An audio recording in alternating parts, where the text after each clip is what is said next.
Hello students. Last हमने spherical mirrors की सब टर्म्स हमने पढ़ी थी।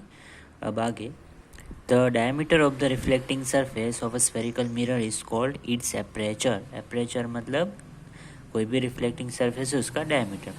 Relationship between radius of curvature and focal length.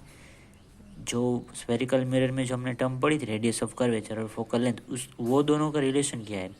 तो रेडियस ऑफ कर्वेचर हमेशा फोकल लेंथ से डबल होगी, ये याद रखना है। ये 1 मार्क्स के लिए मोस्ट इंपॉर्टेंट है एमसीक्यू के लिए। अब दो चीज़ याद रखनी है, ये 9th में आ गई है। रियल इमेज मतलब क्या? कि जो हम स्क्रीन पे ऑब्टेन कर सकें, और वर्चुअल इमेज मतलब वो स्क्रीन पे हम ऑब्टेन नहीं कर सकते, वो है वर्चुअल इमेज।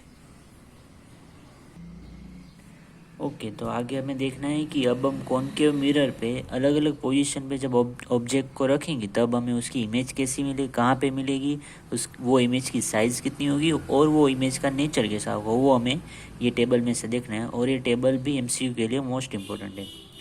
अब टेबल में फर्स्ट, जब हम कॉनकेव मिरर के सामने ऑब्जेक्ट जब इनफाइनाइट डिस्टेंस पे होगा तब उसकी इमेज कहाँ पे मिलेगी हमें? फोकस पॉइंट एफ पे। कॉनकेव मिरर के फोकस पॉइंट एफ पे मिलेगी। और वो जो इमेज मिलेगी उसकी साइज़ होगी हाईली डिमिनिश्ड पॉइंट साइज, मतलब बहुत ही छोटी इमेज, बहुत ही छोटी उसकी साइज़ होगी। और वो कैसा होगा? उसका नेचर रियल एंड इन्वर्टेड। वो जो हमें इमेज मिलेगा वो होगा रियल और इन्वर्टेड होगा।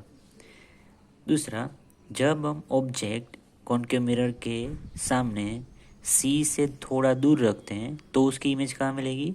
बिटवीन फोकल पॉइंट एंड सी के बीच में। ओके, और उसकी भी साइज़ कैसी होगी? डिमिनिश्ड, और उसका नेचर रियल एंड इन्वर्टेड।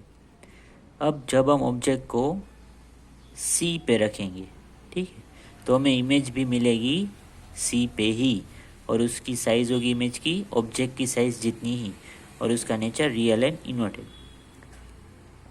जब हम ऑब्जेक्ट को सी और एफ के बीच में रखेंगे तो हमें इमेज कहाँ पे मिलेगी? Beyond C. वो इमेज की साइज़ होगी इन लार्ज, वो ऑब्जेक्ट से थोड़ी ज़्यादा हो जाएगी, और रियल एंड इन्वर्टेड।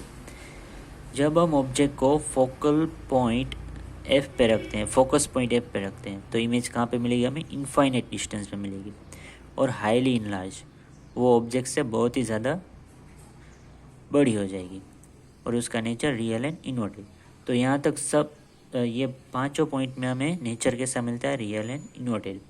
अब जब हम ऑब्जेक्ट को पी एंड एफ के बीच में रखेंगे, पोल एंड फोकस पॉइंट के बीच में, तो हमें इमेज मिलेगी बिहाइंड द मिरर, मिरर के पीछे मिलेगी इमेज, और उसकी साइज़ होगी एनलार्ज, और वो वर्चुअल एंड इरेक्ट, मतलब वो इरेक्ट मतलब वो सीधी मिलेगी, और वर्चुअल मतलब वो जो स्क्रीन है उसके पीछे मिलेगी हमें।